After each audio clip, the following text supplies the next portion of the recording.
Järgmine päevakorrapunkt, loa andmine Tartu linnamaale bussiootepaviljonide paigaldamise ja hooldamise riigihanke korraldamiseks. Ettekandjaks sõna Valvo Semilarskil, palun.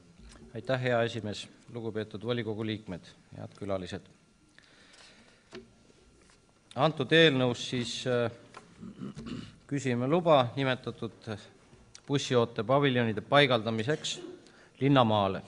Kuna just nimelt linnamaale, siis selleks on tarvis ka volikogu luba.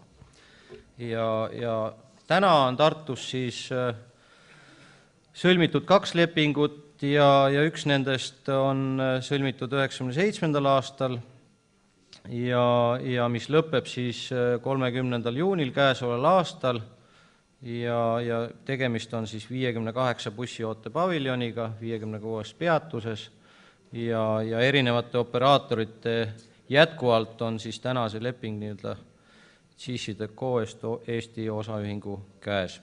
Ja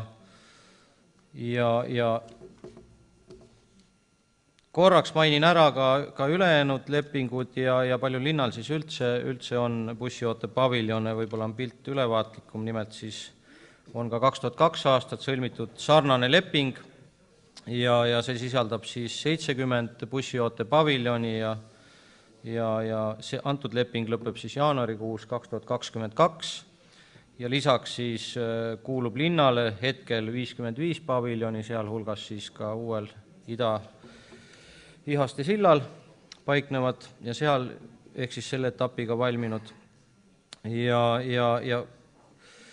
ehk siis leping lõpeb 1.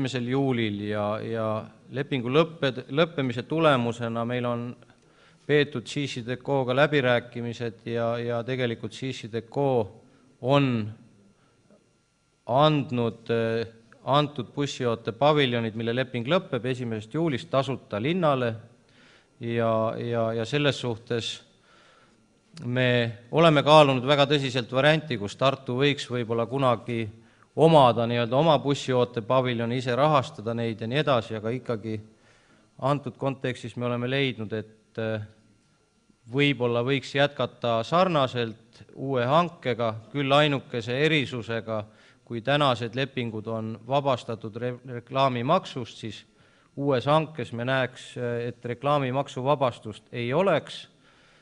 Võimaliku operaatori, võitja operaatoril on õigus siis ehk siis kohustus tasuda reklaamimaksu, kui ta eksponeerib reklaami ja tal on õigus küsida siis hoolduskulu nii-öelda linnalt ja me ei saa keelata ka seda, kui ta näeb, et ta kirjutab sinna ka sisse reklaamimaksu, et iseasi, kui need numbrid lähevad liiga suureks, siis meil on õigus mitte sõlmida ja mitte minna ja tühistada see hange.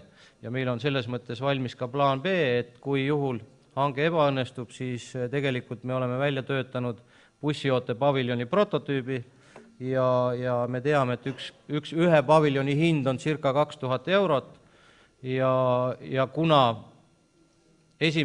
juulist tulevad bussiootepaviljonid Tartu linnale üle tasuta, siis meie poolt lisandub sinna nende paviljonide hooldus ja tegelikult me ajalises faktoris võib-olla, ehk siis ükski bussipeatus ei jää ilma katuseta, et me võib-olla siis ajalises faktoris saame alustada vastavalt oma rahalisele võimekusele siis uute paviljonide väljavahetamist vastavalt siis nende hetke olukorrale. Et see on selline lühikene ülevaade, et juhul kui antud hange ebaõnnestub, siis me töötame teise plaani kallal paralleelselt nii ehk naa, aga tegelikult jah, sisu on taaskord selles, et võitja operaator finantseerib paviljonide paigalduse ja hoolduse poole ja kõik nii edasi ja maksab reklaamimaksu, aga tal on õigus küsida siis hoolduse eest linnalt nii-öelda raha. Aitäh! Aitäh ettekandjale. Kas on küsimusi? Ei paista. Aitäh. Kaasettekandeks on sõna Kadri Leetmaa. Suur tänu. Komisjon kuulas selle eelnõuga seonduvaid ja laiemaid linnaplaane selles valdkonnas ja otsustas seda eelnõud toetada. Aitäh. Kas on küsimusi kaasettekandjale? Ei paista. Aitäh. Sõnavõtusoove ei ole esitatud. Kas on repliigisoove? Lõppsõna ettekandja ei soovi, kaasettekandja ei soovi, fraktsioonid ei soovi. Panen eelnõu hääletusele. Kes on selle vastuvõtmise poolt? Palun käega märku anda.